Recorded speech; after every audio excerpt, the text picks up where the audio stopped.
All right, so welcome everyone. My name is Katie Porter. I'm Executive Director of Inlandia Institute, a 501c literary nonprofit based here in Riverside and serving all of inland Southern California. We are here tonight to celebrate the launch of a brand new book, but before we begin, Inlandia would like to respectfully acknowledge and recognize the current and original caretakers of this land, water, and air. The Cahuilla, Tongva, Luiseno, and Serrano peoples, and all of their ancestors and descendants, past, present, and future. Today, the Inlandia region is home to many indigenous peoples from all over the world, and we thank them for allowing us the opportunity to live and work on their homelands. So, if you're here tonight, it's, I assume, because you know Tisha. Right? Tisha, shout out. Yeah. Tisha Marie Ripley is Inlandia's latest author. I've known her now since she first submitted something to the Inlandia Literary Journal many, many years ago. And it is our privilege to have been able to publish her new young adult fiction. So we are going to, well, first I also want to say thank you to the Riverside Public Library for hosting us. And I want to give a shout out to Charmaine, who is there in the back.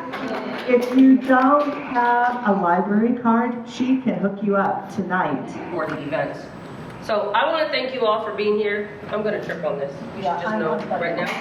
And if there's something to trip on, I will trip on it. Those of you who know me know this happens. Thanks, kid. So, I really appreciate all of you being here, especially those of you who made quite a drive and who have been on this journey of book writing and publishing with me for a very long time.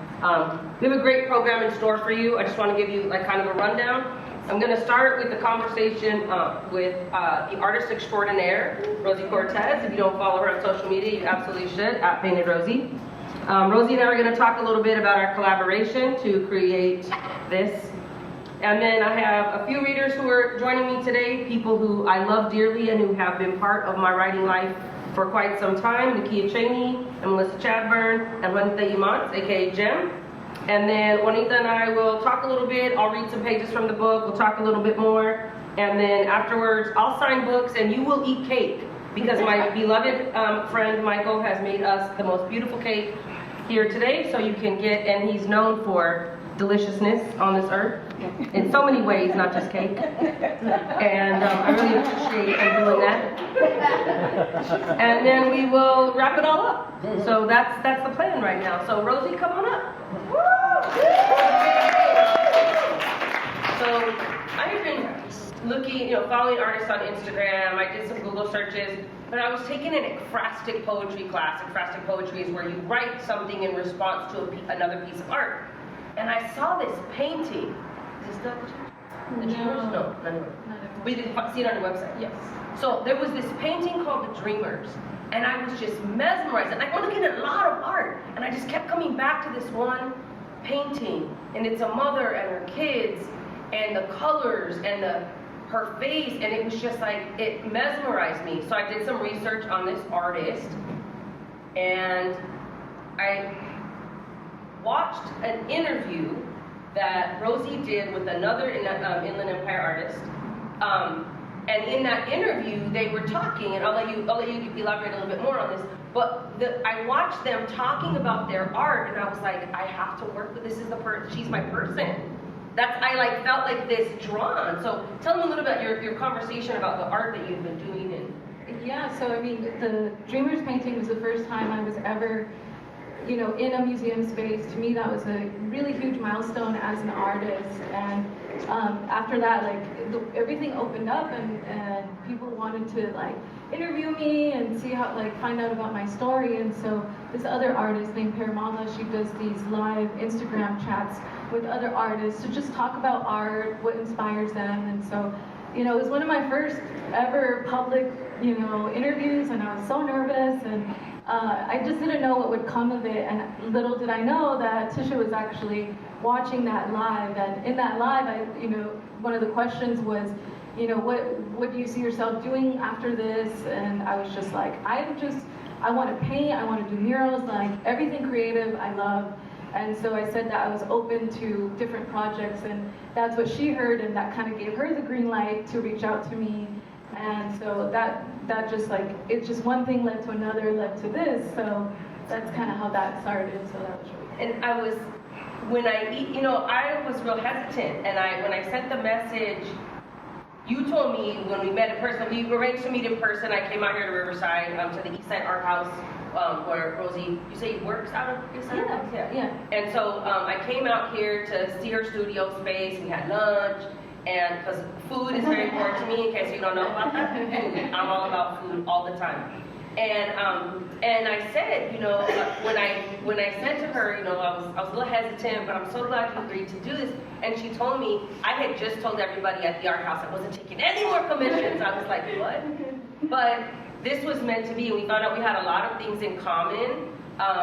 And we started talking, and it was in that conversation over lunch. I said, well, I brought some pictures to show you. And that's why I was laughing when we saw the photo you did see of the video was of two horses' butts. Because one of the ones I showed Rosie of pole bending, because I really wanted it to be someone doing pole bending. I think typically women in rodeo are seen doing barrel racing, and I kind of wanted to break that pattern. Oh, look, that's the title of the book. I'm going to say that a lot today, so you should feel free to chuckle when I say that.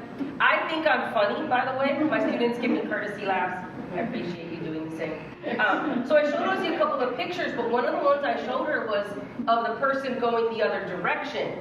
And my sister was the one like, you can show her that one, but there better not be a horse's ass on the cover of your book. And I was like, oh, we should. Rosie's like, we are not. So Rosie looked at some pictures. You want to talk a little bit? So they didn't get to see the reel, because the reel, I want to surprise you with, the end of the video, or maybe I told you, is you and the painting process, the reel that you gave me. Some of you may have seen it already on Instagram. I know my aunt has seen it.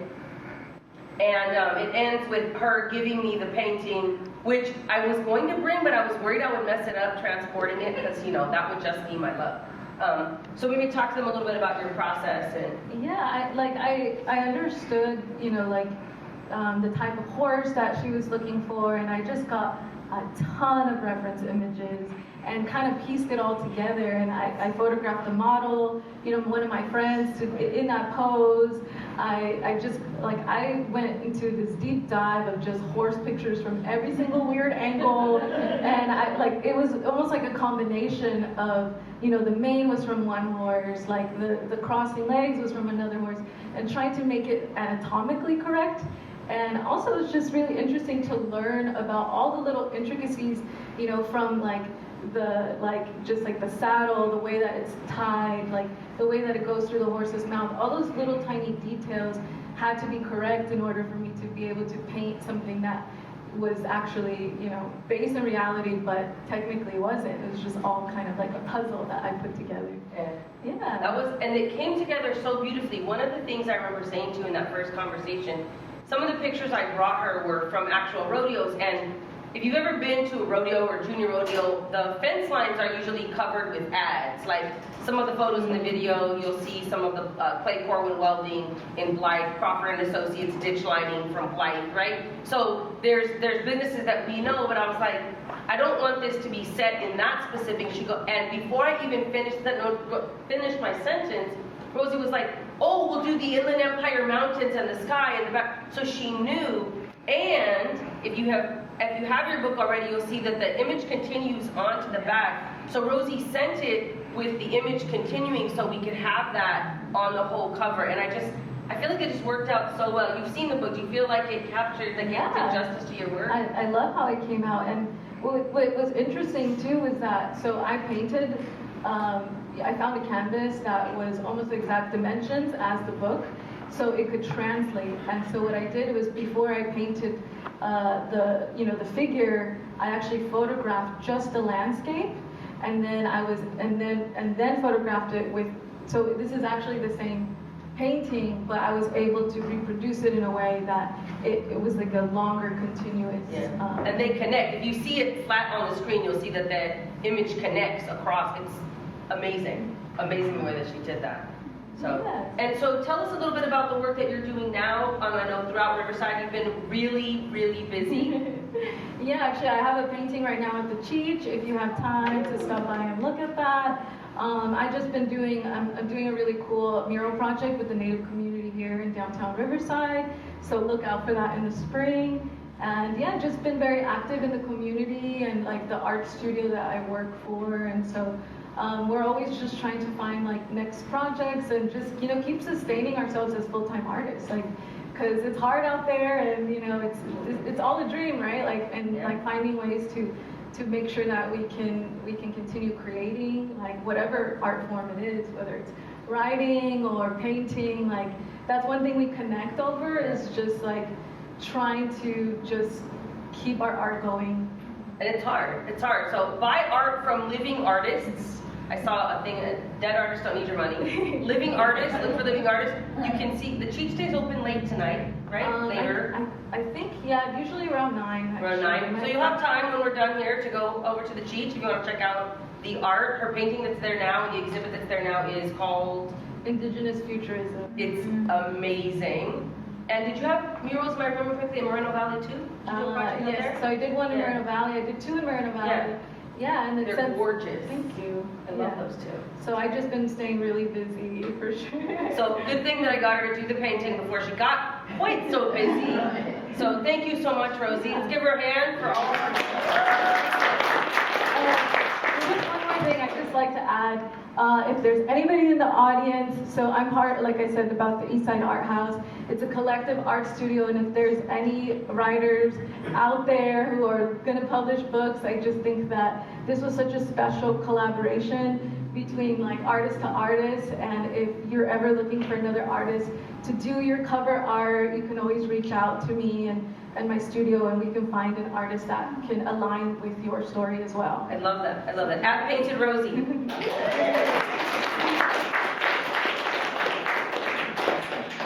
We're gonna put this down there.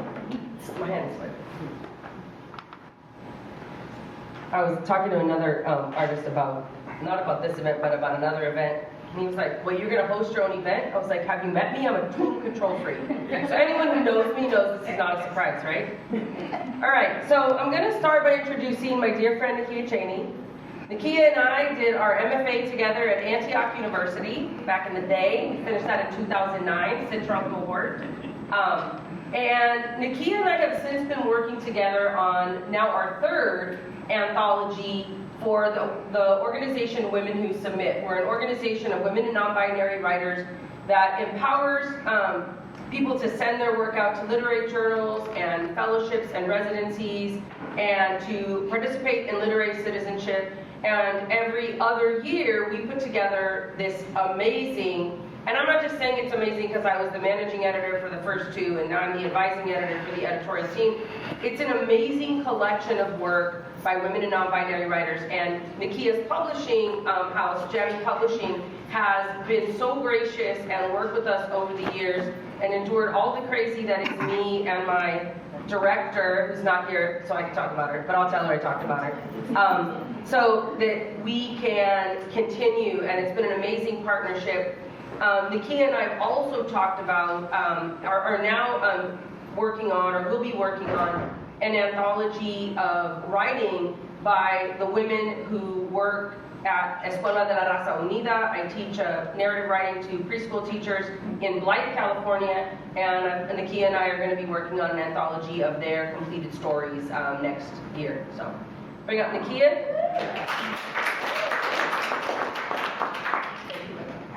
Thank you. Hello, everybody. I feel so honored to be here to celebrate this with Tisha. And Tisha knows how shy I can get and how terrified of like social stuff I can get. So she'll go get me, right? Like she'll actually like, you know, knock on that door and say, hey, where are you? Hey, apply for this grant. Apply for this grant and do all this wonderful stuff. So I feel really honored with that. I'm gonna read a little bit from Ladybug, just a really tiny, tiny short passage. This is a book that I don't read from very often because it's so personal to me, but it is about my mother. It's a letter. It's written as a letter to my mother who has schizophrenia. and a letter to my daughter, my oldest daughter, who also has schizophrenia as well. But I'm going to just take us back to a nice little moment that I had with my sister when we tried to build a slip and slide. Oh, you know what? Let me see. Hold on here. I think we'll be okay. Yeah. I just sit here off to the side, Mike. Can you guys hear me okay? You guys can hear me okay? Okay. All right. Here we go. All right. I always wanted boy things, tools, and real things that worked in the world. Sometimes we girls would chase each other through the yard, but they'd always say the same thing to grown-ups. Y'all got dolls, don't you? Y'all got dolls. But this slip and slide, a slip and slide, pure permission to run and scream. So Mama, my sister, and I, we start looking through the house, and I'm excited now. Imagination with my sister is something new, because she's not just taking care of me, she's going to make it better. She's going to figure it out. She's going to make everything that we need and anything we need for the rest of our lives. I watch my sister pull out sheets and pillows, take a long look, and then shake her head. We need something that's going to slide with the water, Nikki. Let's go look in the kitchen. So we start rummaging around the kitchen, pulling open cabin doors and even the refrigerator. And finally, she finds 3 large black plastic trash bags. Nikki, this will do. She is triumphant. My sister's green eyes flash and her hands pull me outside in her excitement. She tells me to lay the bags out, and we both take what seems like hours arranging them in a perfect line on the concrete sidewalk. Now get the water. Now get the water. Go get the water hose from the backyard. Hurry up, hurry up. So I race to the back and start dragging out our green water hose around to the front. It is very heavy, and I am very slow. But my sister, well, she just gets the other end, attaches it to the faucet out front, and after a little deliberation to figure it out, she makes it work. And then it's glorious. The water gushes out strong and cold and clear, and she pushes me aside out of the way and sprays down the plastic bag and makes the entire sidewalk really wet. Some of the bags move just a little bit. And Mama, you aren't home, so it doesn't matter that we get wet, but I see her frowning and looking at the bags and looking at the running water. And frowning and looking at the bags and looking at the running water and frowning, and I don't know what she is seeing or what she is waiting for. So she nods her head and says, Nikki, you go first. And I'm really excited. Excited because I never get to go first. In all our games and toys, I never, ever, ever get to go first. It is her prerogative as the big sister to always take the front seat and to always go first in anything we do. And she is religious in her commitment to this. And her words to my ears, they are a treat. Birthday cake and ice cream. And I don't dare say a thing to spoil it. I take a few steps back and run forward, and I slide. The bags fly up. The time is now 7:30 and the library will be closing in 30 minutes. Laptops and printing will begin shutting down in 15 minutes. Please make your final selections and proceed to the checkout station. No library services will be available after 8 p.m. Thank you. All right, you guys, please make your checkout. To the library if you need to. Where were we? I slide, and the bags fly up, and the water sprays everywhere, and my legs slip out from under me, and bam! My head hits the back of the concrete sidewalk. I feel like I black out just a little bit, just like those cartoons that we watch on TV on Saturday morning, and I feel jarred all over, like my bones are a tuning fork. I can feel my teeth in my head and my forehead, and I feel shaky. I'm woozy. And there's my sister pulling me up, telling me to get up, telling me that I'm okay. And it was terrible. And I felt terrible. 4 days, my entire head and neck on fire. But the funniest thing was that if she told me to go again, even knowing what I knew, I truly think I would have done it right then the very same way, with the very same enthusiasm, with the very same outcome, and no hesitation at all. And Mama, you don't know what happened because we don't tell you. We don't tell you not to get in trouble. We don't tell you because play is a private thing for us children.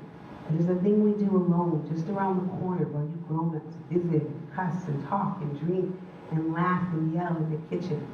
My uncle's saying, "Oh, girl, it must be trash day tomorrow because you're trying to wear that dress one more time before you throw it out." And we play in our rooms with our dolls, and we hear you, "Down, down, baby, down, down the roller coaster. Why you always gotta say something about this dress? I swear you wish you could look as good as me in it. Why you gotta be so mean? Sweet, sweet baby, sweet, sweet the roller coaster. If I said warm, you'd have told everybody their mommy was on fire. You always gotta put a 10 on it too. I had a boyfriend, a biscuit. He had a girlfriend, a biscuit. This ain't Vegas or Atlantic City. What you think you is? And if you looked our way, they out there playing. And if we looked your way, they in there talking. Like two different parts of the same song."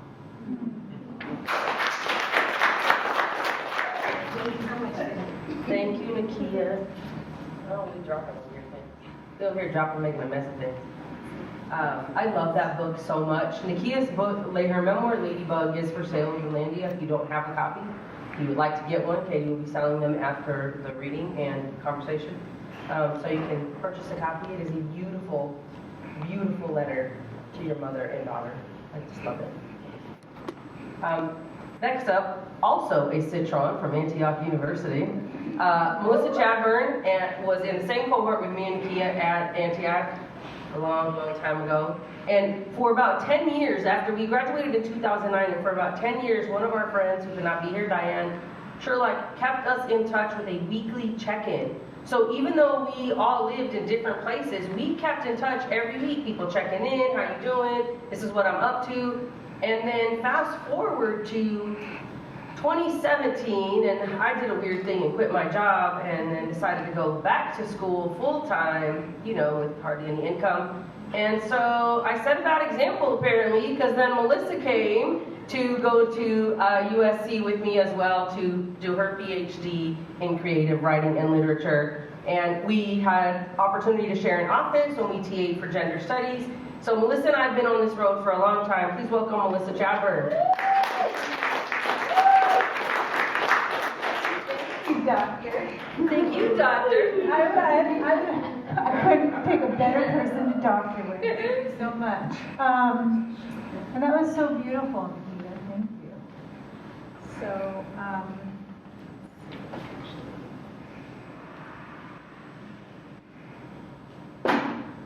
don't believe anyone who tells you that death comes quick and painless. Dying hurts like fuck all everything. You could feel it all. The hurts, the pains, the wants. There's no numbing dope, no dick wows, no kitty kitty yum yum, just a floodlight on all the world's needs. Death is a dump. You can see it all. The kids, the parents, the teachers, the rats under the sewers, suck suck, squeak squeak, the pigeons who shit everywhere, the throwaways no one else wants, the junkies, the queers, the hoes, the brats, the fuck-ups. Let me get this straight. The way I'm telling you this, I'm Ostrom, and I know about the true agonies of death, because this body once belonged to one of the throwaways, an 18-year-old girl named Marina, who is found murdered on a pig farm in a place called Port Coquitlam. Before I finished the tinkling, before I jumped into her body, before Marina met Willie on the corner of Main and Hastings, before the track marks on the insides of her knees and elbows, she lived a cleaner life. Marina used to be 12. She used to live in a group home named for trees, 5 in a cottage out in the valley. Marina on the bottom bunk and Alex on top, too close to the cottage cheese ceiling plastered with CK1 ads torn out of fashion magazines. She used to walk down the streets at night, look into people's dining rooms, and imagine herself there at those tables with the roasted chicken and vegetables fresh picked from the garden. Not mashed potatoes flaky poured out of a box like Ma used to make. Not powdered milk mixed with water, though she did like to feel the congealed lumps separate on her tongue like pudding. She used to do graffiti on government-issued desks, waiting for her name to be called. She used to stand around on street corners with teenage boys waiting for the light to change. She used to hitch rides to the valleys and give strange men handjobs for $20. She used to worry about gonorrhea and that she was the worst piece of living buckshit. And before that, she used to be 5. She used to lay on her tummy, a thumb plunked in her mouth, index finger curled around her nose. And sometimes Mucha would come in and rub her back and tell her a tale of long, long before, how she'd leave a music box out in the rain hoping to attract berries, or how she practiced kissing girls by kissing the back of her hand or kissing her shoulder just to see what her own skin tasted like. How she'd get all squirmy and thrilled watching whodunits with her mom. How she longed for the ordinary. It used to be just her and Mom, and they might have been poor, but they had a good time with their made-up games. Sometimes Rena would run out back, and she'd turn on the water hose and let it spray up so the water would swoosh up toward the sky and back down like her own private waterfall. Then she'd run back in the apartment and holler, "Bomb, bay, bee, bo, boo," a pillowcase, her white wings tied around her neck. Her childlike chatter, so candid and fresh, she felt she was the luckiest girl alive. I want to tell you that I have a kind of a traditional New York publisher, and I just want to let you know how special this story is about Tisha's cover. I mean, I got like 5 picture choices, and they were just the same exact image with just different colors. I got really lucky, but still at the same time, like this that you were able to find your artists and pick them and like to build this relationship is just so beautiful. That's not normally what happens at all.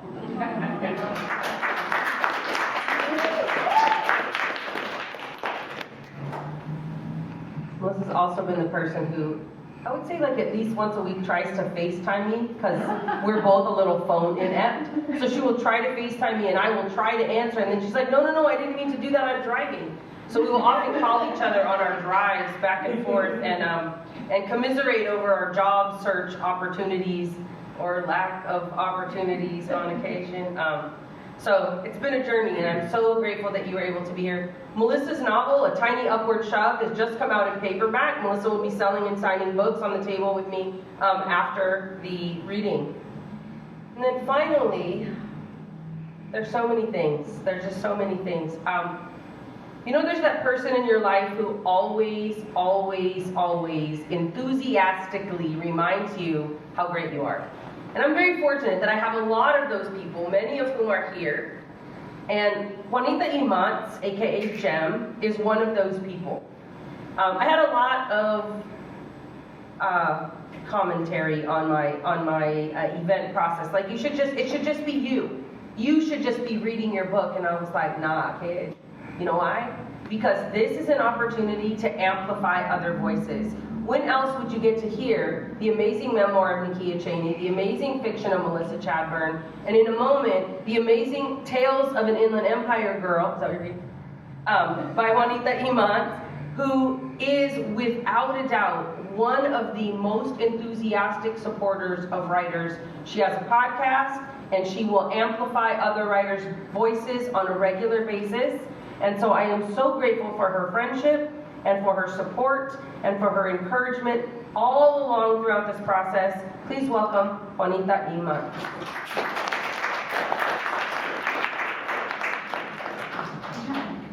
Don't cry.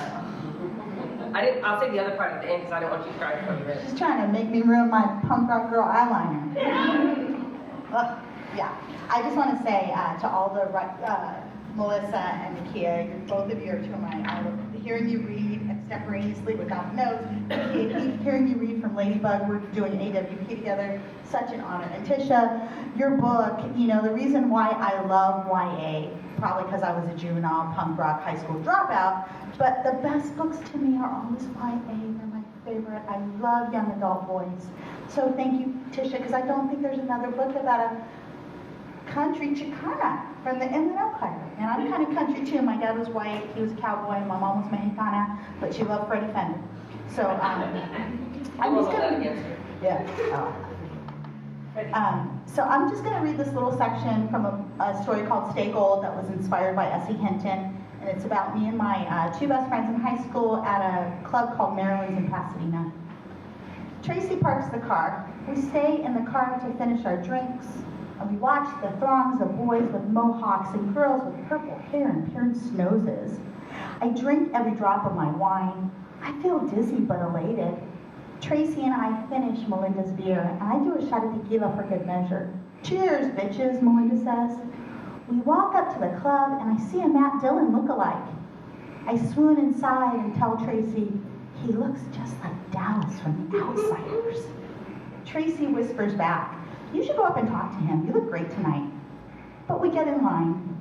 It's 50 people long, and Melinda stands by the front of the line and winks at the bouncer. Boys love Melinda. She looks like a Mexicana version of Susanna Hoffs from the Bengals. Just like Susanna, Melinda is thin with straight dark spiky hair and wide eyes. The bouncer waves us inside.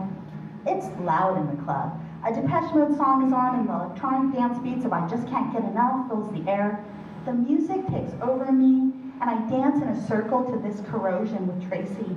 Tones on Tails' song Go comes on next, and we raise our hands in the air and jump up and down. I feel alive in a way that I never feel alive at school. I dance and lose myself in the music. My eyes well up when I think of home, but I sway until the thoughts disappear. A girl bumps into me and I smile. Melinda looks at her and says, bitch. I yank Melinda away and point out a cute punker guy who looks like Billy Idol. Soon she is making out with him.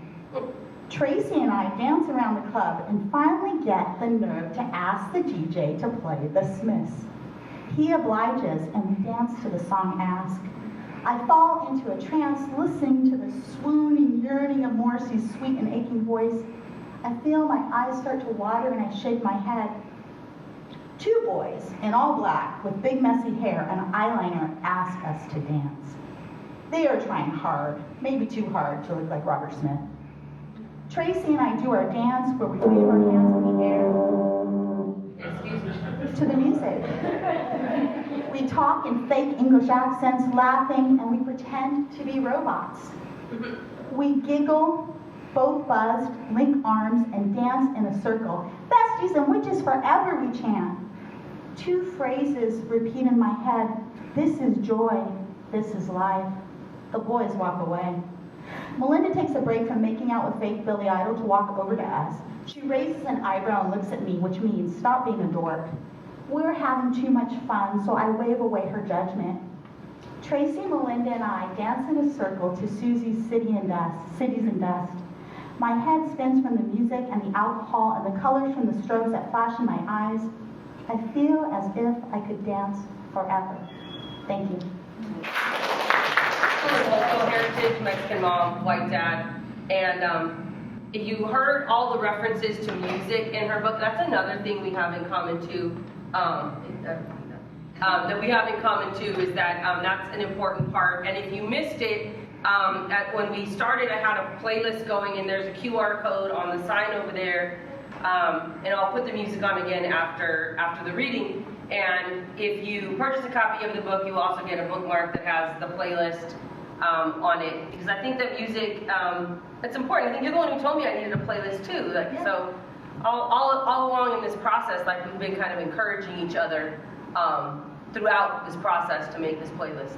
Did you have a question? Just one quick question that you touched on. You said you both had those similarities of a Caucasian parent. Mm-hmm. White dads, Mexican moms. Correct. You were very specific about your Mexican moms, but the white thing was just kind of, my sister-in-law is Caucasian of British descent. Most people in America have German descent, so I'm curious, what is it? So it depends on who you ask. My dad is German, Irish, and probably a few other things thrown in there. Mine's German Yugoslavian. Okay. Yeah. He was born in Montana. I was born in Montana. Yeah. So, all right, so we're going to talk a little bit. I'll read a little bit when she tells me to. And she's in charge now. I let her be in charge now. For a little while. Well, to be able to do a close read of Tish's book is so much fun. There's so much there, right? So my first question is about community. You write a lot about community and populations that are typically overlooked in the literary discourses and in the canon. Your narrator, Adriana, is an atypical narrator in many ways, and that's what I love about her.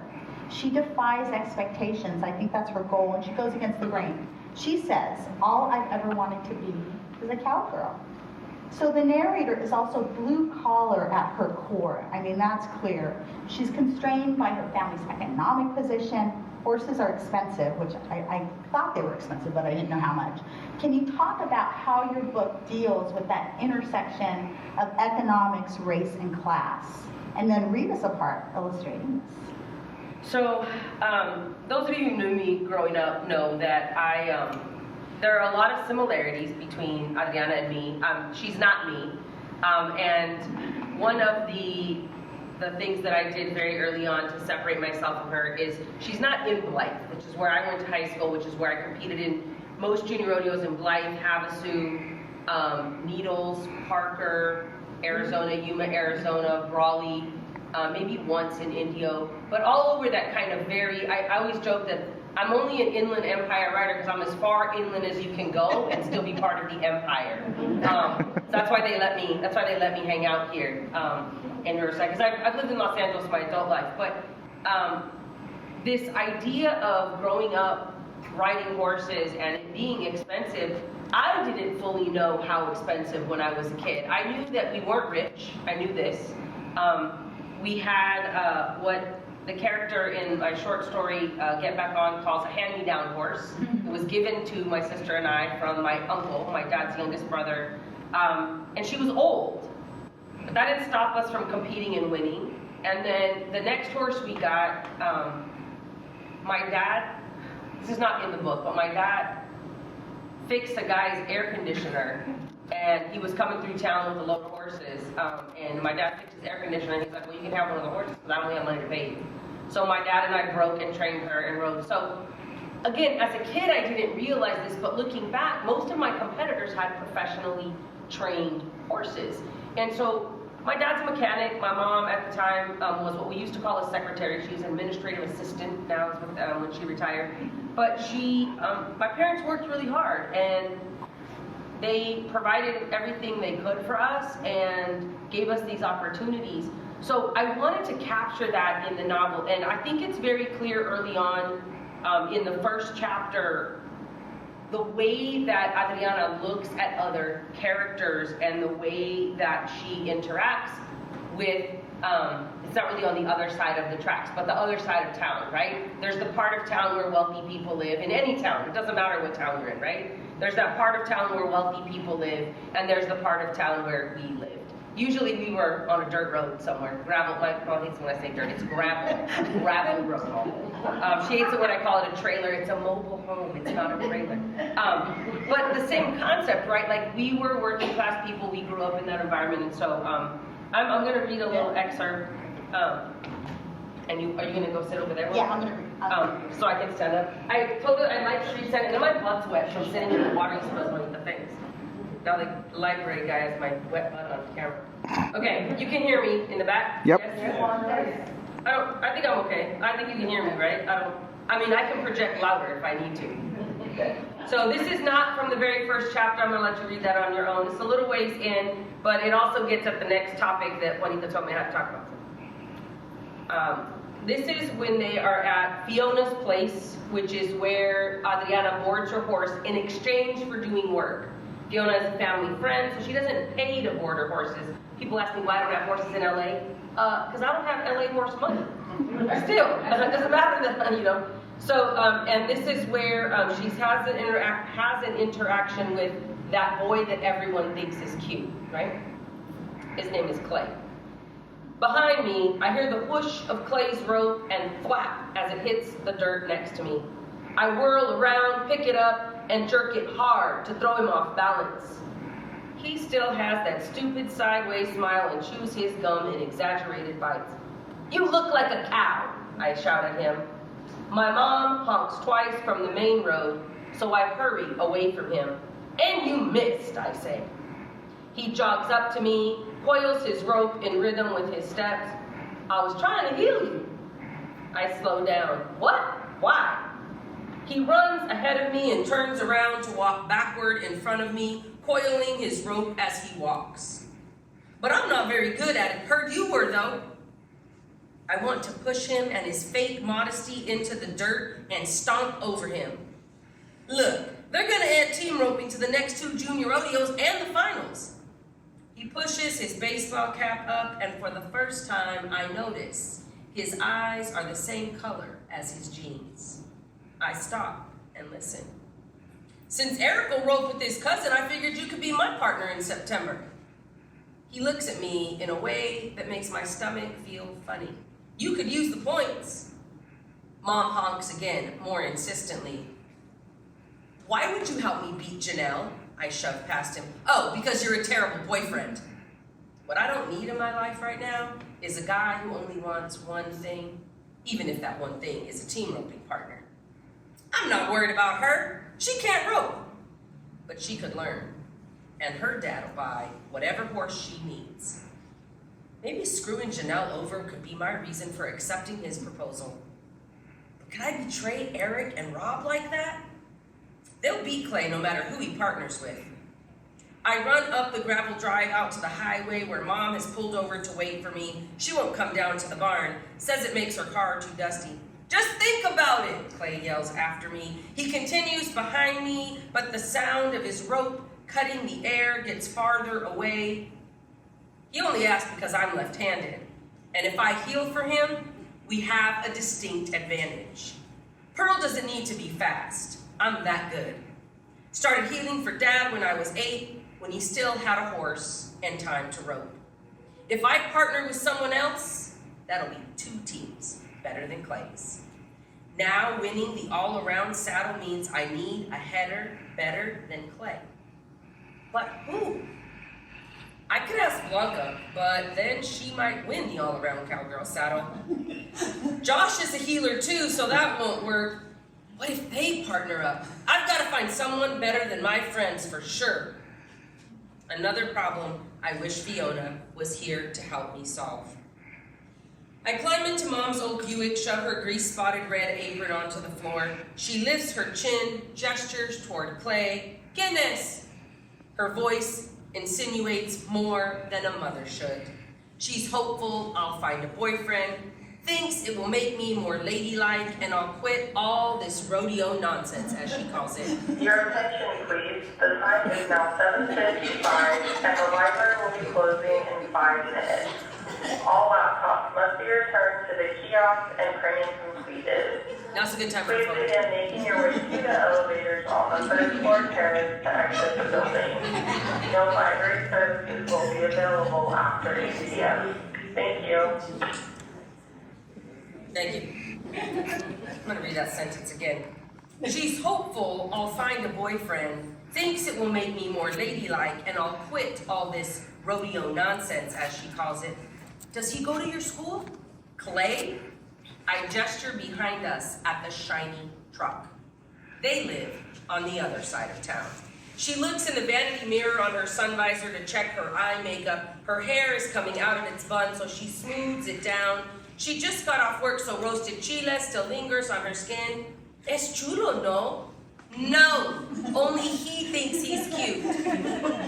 Clay gets closer, waves and grins. Mom reaches across me to roll the window down. Y'all remember rolling the window down, don't you? Stop! I roll the window all the way up despite the heat and refuse to acknowledge him. Just drive. Ay, chamaca, don't be so rude, Mom scolds. He's an asshole, Mom. He just stopped by to annoy me, rub it in that his girlfriend beat me in a few events today. She doesn't have to know about team roping yet. Another event means more money for entry fees, and she has already warned me that I've reached my spending limit. Guess I need to start earning money for something other than a new horse. Ay, Adriana, don't be like that. Like what? Mom doesn't answer. She repeats, like that, and waves her hand over me like she's performing some kind of magic trick. If she had a wand or fairy dust, she'd make me care more about my appearance and finding a boyfriend.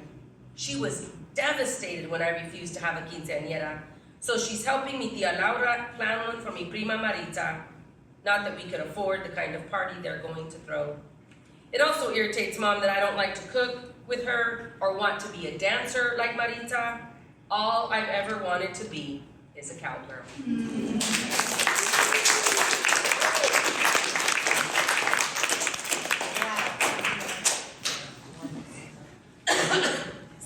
That voice. That voice is part God there. That's beautiful. So your book also illustrates a very specific kind of Chicano. Like I call it a country Chicano. And if you've ever gone to a rodeo, you'll see it, right? It's powerful, it's resonant for those of us who kind of never fit in anywhere. And I think you capture the portrait of Adriana so beautifully and how close she is with her friends and how much friends matter to a young adult. But what I really want you to talk about is how you use music, culture, to depict time, place, and people in a very authentic way. You can only write about this if you've lived it in some ways. Talk also about being biracial and how that fits in. So I think it was really important for me to capture this. The people in the room who know my mother know this is not her. You read the book, this is not my mother. She told me I had to say that repeatedly. Because when I first started publishing my work, she would read the story and she would be like, I never said that. I know, Mom, it's fiction, right? It's fiction. And she would always oh, I tell people that's not really me. It's not you, Mom, it's not. So over and over, but there are definitely elements of our relationship that are captured there and elements of my relationship with my dad, and they're very different. My mom did want very ladylike daughters, and I think culturally, that was important. Like my mom and my tia here knows, and my aunt here knows, my mom's mom was very vain, and her appearance was very important to her. My mom would always say, don't leave the house without your face on. That was I couldn't leave looking all tore up. She would get mad. So there's that aspect of culture that was important, and of femininity that I just never quite fit into. I tried to do those kinds of things, because that's what was expected, especially in the 1980s, living in a small town, and you conform, like you do the things that everybody else is doing. And I think what helped me realize it was okay to be different is my dad. I'm the oldest, so I your older sister. Your attention, please. The time is 8 p.m. and the library is now closed. Please exit through the elevator. So this will be our last on the third floor announcement. terrace.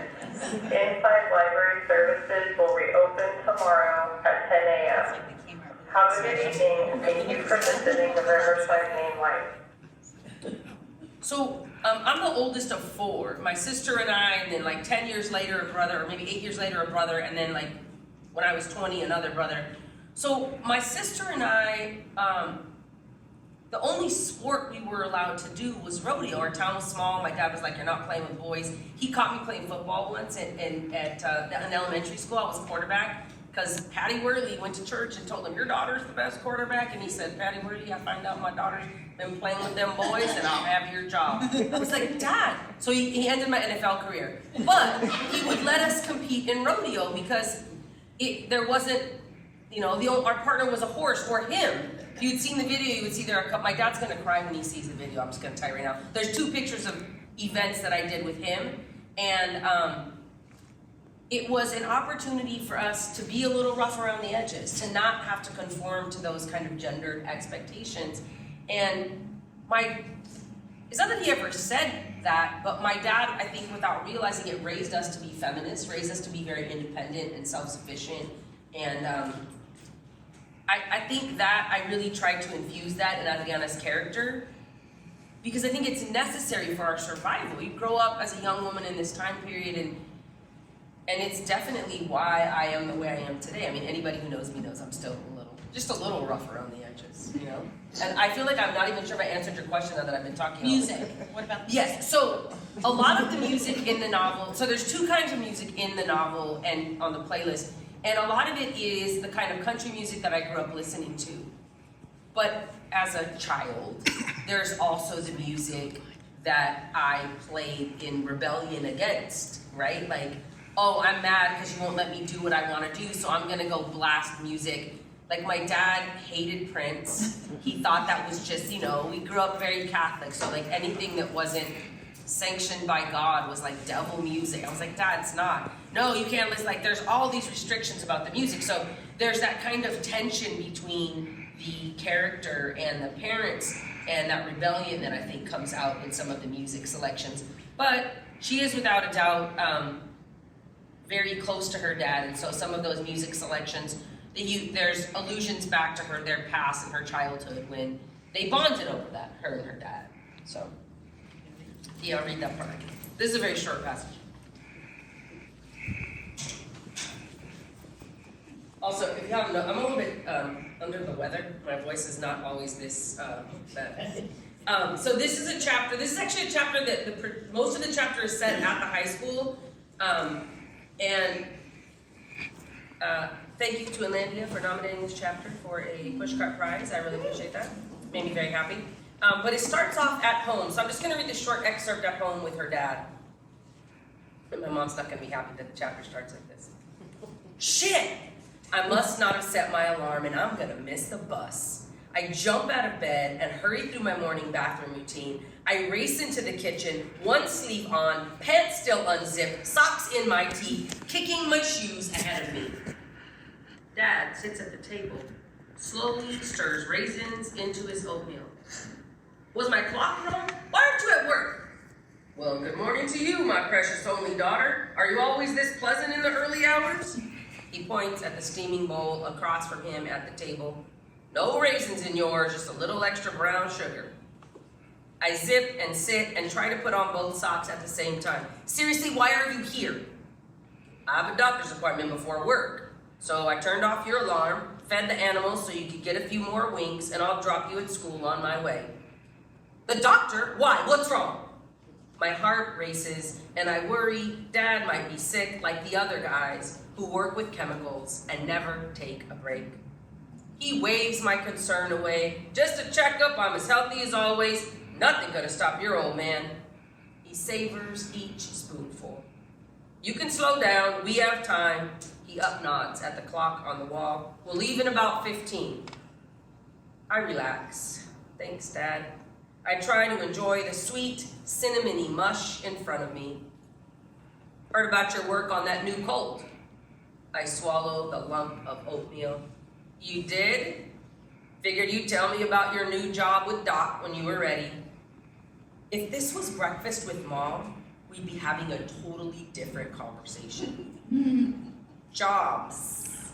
I'll be helping Doc with livestock inspections and Barb with some farrier stuff.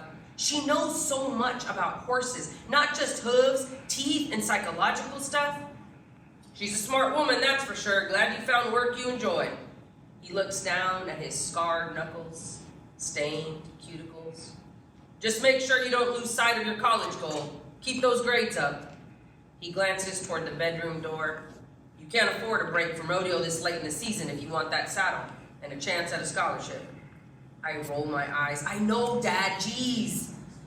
Outside, he starts his work truck, its loud diesel engine spewing black smoke.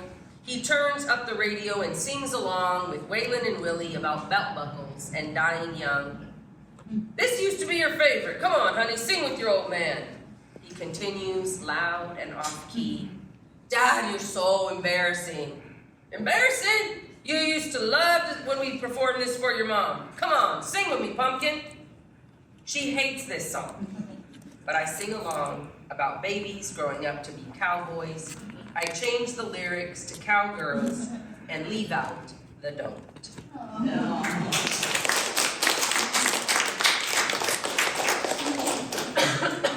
I love how you put down voice. Oh. So you talked about this a little bit already, about gender or cultural expectations for Latinas, Chicanas. So Adriana is kind of bucking, pun intended, against the gender expectations that they put on her. She doesn't like dresses. She's not going to wear high heels. She's going to wear her cowboy boots.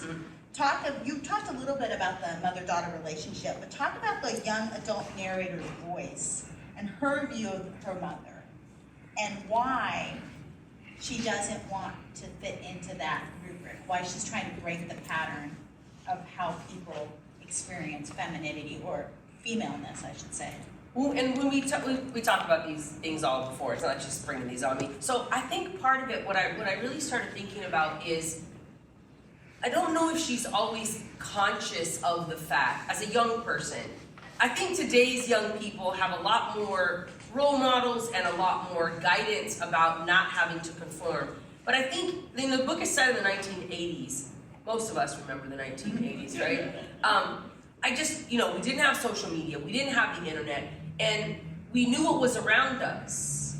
And so I think that she doesn't necessarily know all the time that she is breaking these patterns. Did I say that right?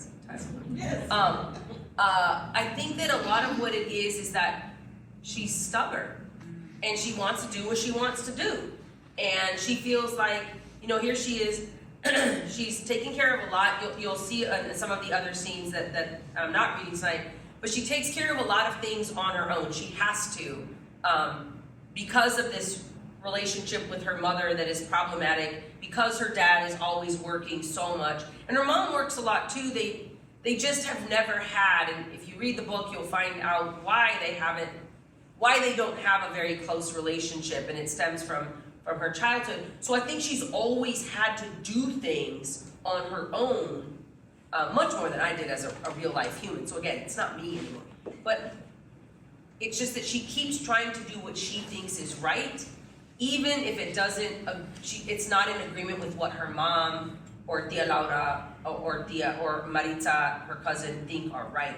And so it's this, and sometimes not even her dad. He just kind of goes along because he realizes, he created this monster and he's got to deal with it, right? And there are moments between her and her dad where they'll start to have an argument, but she also knows how to finesse that more. And because her and her mom have never been that close, she doesn't always know how to finesse the relationship in that same way. So she just constantly rebels against it. And I think the only thing she's consciously doing is she knows, I don't want to be like that. I don't want to be Maritza dancing, cheerleading, quinceañeraing. That's not where I want to be. I just want to be comfortable with who I am and what I'm doing and what she's good at, right? Don't we all want to just do what we're good at? I don't want to do things I'm not good at. When my students ask me, why do you keep going to college? Because I'm good at it. I'm a really good student. I've been a nerd since I was like 2, and so, my kids know, I've been a nerd. Let's get another one. Huh? Let's get another PhD. Right? Well, we should. I think we should find one that will take us, Melissa. I think we should. So I think that a lot of it is, I don't know what necessarily all the things I want, but I know what I don't want. So yeah, I think that's kind of where that comes from. And it also creates a lot of tension. There's a lot of unlabeled tensions in here because we didn't know about these kinds of things in the 1980s. And again, I don't want to spoil all the scenes, but I do want to share a sweet, nice moment with her mom, because I think that's important, right? So I'm going to read that one. Yeah. And you get to see some of the other characters. If you've read my story, Get Back On, it was published by the Milk House, and there's a QR code for it back there. It's when she gets her first horse, and her tia and her cousin Maritza are there. Her mom is not. Her mom frequently abstains from attending all horse-related things, and you'll find out why if you read the book. I'm going to say that a lot, read the book. One of my friends told me she was only buying it to put on her shelf, and when I made an audio, then she would listen, but until then. So I guess that's going to be something we have to talk about next, Kate. So this is from a chapter called Hermanas. When Tia and Mom get back from delivering salsa to local stores, they are ecstatic. Tia flashes stacks of money. We'll deposit it tomorrow. Right now, I'm going to rub it on myself. Cochina! Mom shoves her sister playfully. It's the first real smile I've seen in a long time. Mom actually sits next to me and pats my head. Let's all celebrate! Dad's working late tonight, so we pick up Maritza after cheer practice and head to dinner. Tia is excited about a small business loan they are eligible to apply for, and with her connections at the bank, she's sure they'll get it. I smile supportively, but barely breathe between bites of burger. I finish quickly so I can start reading National Velvet. It's about a girl who rides a steeplechase, whatever that is. It was either that one or one that looked like a kid's book, and I have some pride. But I only have a week before the next exam, and if I don't improve my English grade, Mom will cancel my rodeo funds. Adriana, put that away, Mom says. Maritza asked you about the decorations.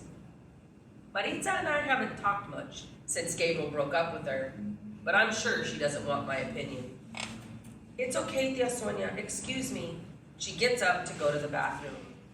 Mom gives me a look like, go after her. So I shove some fries in my mouth and follow my cousin. Okay, prima, what's wrong? She sniffs. Nothing. I hate my life. Such drama. Why do you hate your life?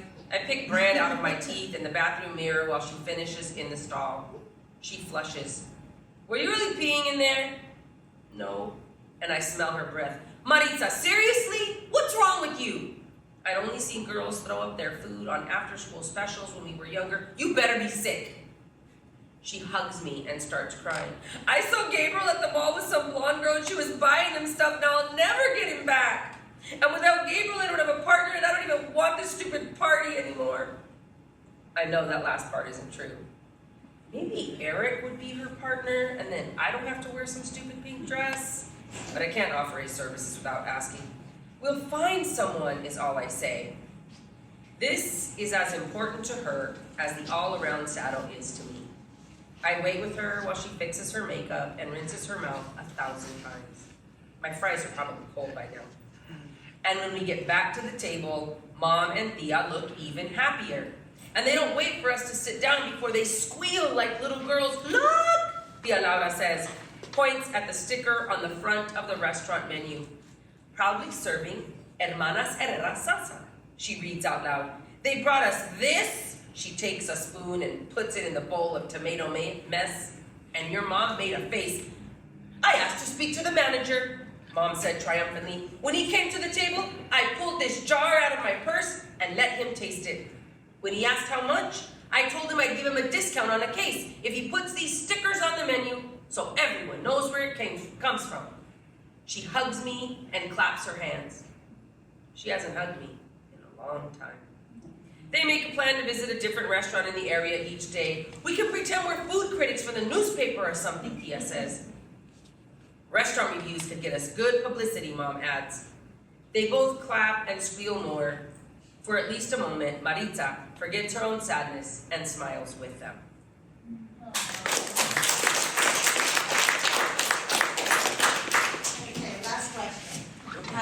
Let's talk about writing other marginalized voices in your community. The burden placed on you as a woman of color to kind of get it right, how the research you did for this book, and how hard it is to not only write in your own voice, but to write the voices of others that are not necessarily part of your cultural community, but are part of your community. And read us a final section, and then if you have time at the end, if you could give us some advice about how to stay in the saddle on a writing project. And you talked about young adult voice, so that I didn't quite answer in the last time around. So they're talking about voice. This YA voice, this teenage voice, I have to say, I think it's a lot easier for me than writing in my adult voice. I think the voice in my head is still like 14, 15, 16 years old. But as some of you know, I taught high school for 20 years. So I was around teenagers all the time. And even now, I'm teaching college, but they're still young people. And even though their vernacular is different, they have different slang terms and different ways of doing things, I told my students, I probably won't ever set a full novel, stories maybe, but not a novel in the current era, because I don't want to deal with cell phones. It's just not something I want. I've tried it, I'm like, oh, this sucks. But staying in that young adult voice, for me, that comes more natural. Like that voice, and I have a lot of voices in my head. That doesn't make me crazy, it makes me a writer. But that's in there, and they're often my younger self. And oftentimes my younger self confronting things that I wish I had done differently. And growing up, I think there were, we grew up in a small town, and I think within that small town, anyone will tell you there were people who were racist, there were people who were homophobic, there were people who were classist. As a kid, I don't know that I was always aware of that. And it's not until looking back and talking to people about the way things went down, and I was like, man, I was dumb. I was real ignorant. I didn't know these things. And so it was really important to me to try and be more inclusive. And I did a lot of, Juanita mentioned research. I did some research about the Riverside area, and in the acknowledgments of the book, there are a couple of notes. The first black man, according to the IE Voice, the first black man to settle in Riverside was a man by the name of Robert Stokes. And so I gave the two characters, Adriana's best friend Eric and his cousin Rob are Stokes, and their auntie, her name is Barb Stokes, because I felt like it was really important to capture what is a very multicultural region, the Inland Empire, as well as our hometown of Blythe, but also to capture some of this cultural history of the region. And then in the part that I'm going to read, Barb refers to an auntie, and I imagine this auntie as Alfreda Johnson Webb, who graduated from Tuskegee Institute School of Veterinary Medicine in 1949. She was one of the first 2 African American women to earn veterinary degrees, according to today's veterinary magazine, Veterinary Practice magazine. And so that was just really important to me because I get a lot of criticism because there are too many characters in my novel, but that's my world, right? I don't live in isolation. I live in a world with a lot of people, and I always have, right? My community, and that's, you know, I'm so grateful that all of you are here today as part of my community, representing that community. And I wanted to make sure that it was inclusive of that very multicultural world I grew up in. And typically, most horse books, at least most of the ones that I've read, are very white. And they're either East Coast equestrian, very wealthy hunter-jumper, they're doing the kind of equestrian events. I even say that word with a bad taste in my mouth, like equestrian events, because they're fancy folks. That's not me. I'm not that fancy. Or you'll see like they're on the open range, right? Montana, Wyoming, the Dakotas, and they're almost always all white. Well, that's not reality. There are vaqueros, you know, here in the Inland Empire. There are communities of Chicano, Mexicano, Latino cowboys and cowgirls, and men and women who've been vaqueros forever. And the same within the black community. There's black cowboys, a black rodeo, and I feel like that's not often represented in the media or in literature, and so that was important to me to capture that in this novel. Did I answer your question? Yeah.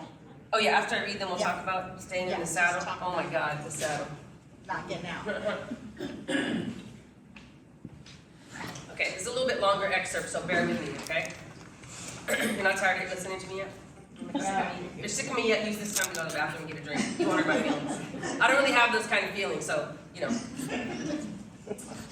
This is actually a chapter between the first and second one I read, and it's after Fiona and Adriana rescue a horse, which is loosely based in reality. They rescue a horse, and he's a hot mess. Like, if you could ever describe, this is the horse, is a hot mess. And he needs some help. So this is the day after they rescue him, and Fiona, as I mentioned before, is a family friend, and a friend of her dad's family, and she lives, Adriana realizes, on this ranch with her partner, Barb.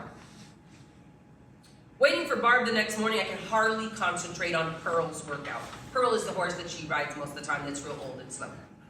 We use the barrels that are already set up, and I guide her through the pattern, turn left and right again out around the third barrel in a tight circle, and straight back toward the starting line. We practice at a slow speed, concentrate on precise turns and smooth transitions between barrels. Since she isn't as fast anymore, that's where we have the advantage. At the last junior rodeo, she was so tired by the time barrel racing started, there was no hope for victory.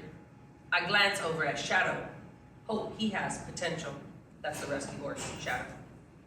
I know I need to concentrate on events I can win, ones that rely on my skill and not Pearl's speed. Too bad I didn't bring Kid out here to practice. Kid's a goat. Instead, I pick up my rope and walk Pearl over behind the heeling dummy. Dad had painted it brown and put a frayed rope tail so it looks like the skeleton of a steer's butt. Its rusty pole legs dangle lifeless until I reach down with my loop and give each one a tug. Their squeaky rhythm breaks the morning's silence. Above my head, the rope floats around 1, 2, 3 times before I release with the tip aimed for the left hock, which is like the calf's elbow on its hind leg. Usually I just rope the dummy around the head, practice for calf breakaway, but today I focus on what I'd rather be doing, healing. I need those team roping points, but who's gonna head for me if Tyler can't? I'm frustrated by the possibility of losing the saddle again. Distracted, I release too low. Like a wide open mouth, the loop floats through the air to swallow the fake hind legs. When I pull tight, only one leg is captured. A 5-second penalty. Not gonna win like that. After a few more warm-up loops, I successfully snag both legs. Victorious. About 30 more minutes and many successful catches later, Fiona walks out to the edge of her porch holding a plate of waffles and 2 steaming mugs. Her tall, thin body looks smaller with her graying hair all loose around her head. I ground tie Pearl and trot over to share some breakfast with her. She smells like minty shampoo and never wears makeup like Mom. She holds her coffee with both hands and doesn't look at me, but gazes over my head to some distant memory. You okay? Just thinking about what's gonna happen to this place when I'm gone. Where are you going? You can't move. Wait, are you sick? Why didn't you tell me? Fiona chuckles. I'm fine, healthy, and don't plan to move ever. She takes a long, slow sip. But I'm not getting any younger. She cracks her neck and sighs. Barb and I just need to make some plans for our future. I take a big bite of waffle like it's the last cookie on earth, and its dryness clogs my mouth so I can't respond. I don't want to imagine life without Fiona and Barb. When Barb finally arrives, she's apologetic. Damn colt threw a shoe this morning, and then it was like an epidemic. I had to yell at the manager to redisc and look for what caused the problem out there. Turns out they got some bad soil full of rocks. Barb primarily works with thoroughbreds at Southern California racetracks, but like the other members of the Stokes family, she has been around horses her whole life. Barb's dark skin is smooth without the lines of sun damage Fiona has, but there are scattered gray hairs in her short, tight curls. We walk out to the barn together. You're doing pretty good with horses, Adriana. Got a job helping that vet of yours. My auntie went to vet school. Thought I'd follow in her footsteps. But my family, she glances sideways at Fiona. Well, sometimes we make choices and things don't always work out the way we want. She stops, puts a hand on my shoulder. So make smart choices. Fiona nods. That's what I've been telling her. I walk Shadow around the edge of the small corral so Barb can watch him move. She leans back, arms crossed, and squints as if she can see inside each leg at the muscles and tendons that make him move the way he does. We hope that at one time he wasn't this much of a mess.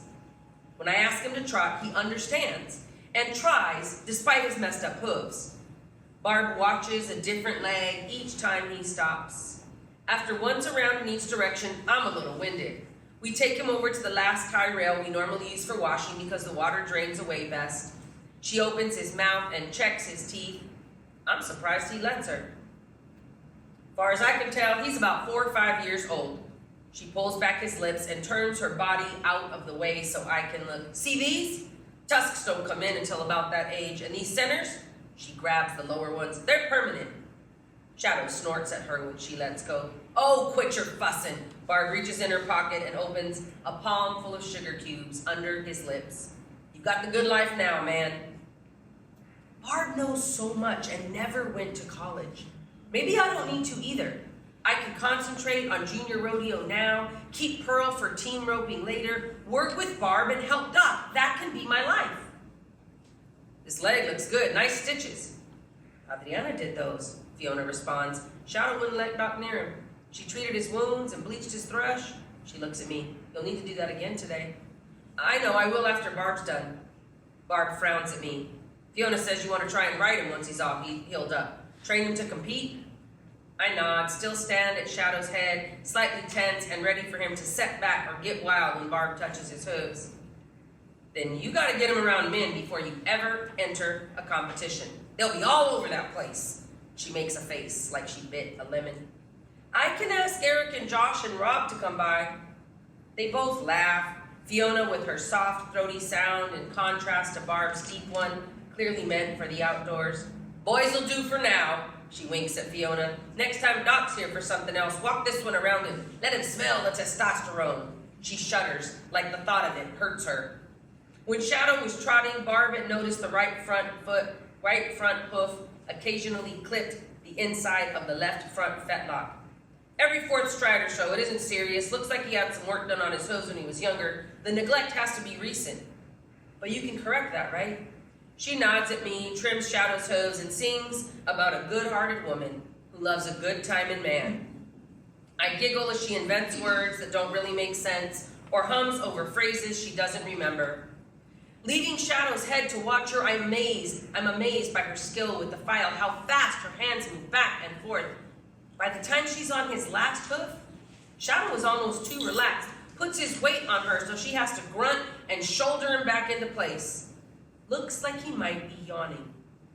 He responds to pressure in subtle voice cues, not all flinchy when I rub my hand down his back or legs.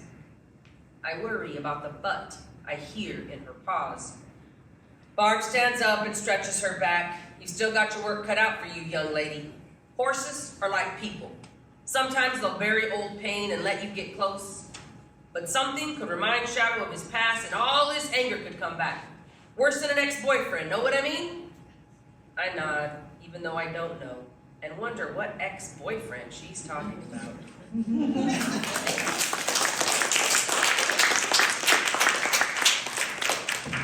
And Juanita asked a question about keeping my butt in the saddle. As many of you know, I don't ride anymore. I haven't in my adult life. A couple of times we've taken my niece and some of her friends out to ride at Griffith Park, but it's not the same. You just sit on a horse and it goes like on a trail. It's already. But doing this has required that same kind of persistence. This started as a short story at Antioch in my last workshop in 2009. And I spent a lot of time out here at Riverside Rancheros Arena. I don't know which direction it is from where we are. I'm all disoriented. At Riverside Rancheros Arena watching rodeos. I watched old videos and just kept at it until I had a finished book. And then I sent it out and no agents wanted it. And so I got back in there and made some revisions and worked on it more. And then I sent it to Inlandia. And I'm going to share this, hope you don't mind. Some of the Inlandia readers were like, no, we're not publishing this. And some of them were like, yeah, we want to publish this. And Katie was kind enough to give me notes. And I will say this, that the readers who weren't too enthusiastic were, I'm just going to toot my own horn, they were impressed with the kinds of revisions I was able to make. Apparently I work very well with feedback. So I'm very grateful to the team at Inlandia for giving me the opportunity, even though it wasn't perfect 100%, but to go through this process with me and be able to see this come out the way it is now. I mean, 2009, that was a long time ago, a really long time ago. And so it's been a long time coming. And I'm actually going to be on a panel at the AWP conference in February about that very topic. How do you stay in it? How do you keep staying in the game and doing this thing that we do? So, and it's because of Nakia and Melissa and Juanita and Katie and Inlandia and all of your support. Like the enthusiasm for everything from my tia and tío, from my auntie and her friends, and from the community. I just cannot thank you all enough for being here and for joining us. And because it's getting close to the end of time, I believe. Yeah. We're gonna have cake and books, and if you have questions for me, you can ask me at the table while I sign books. And thank you for being here.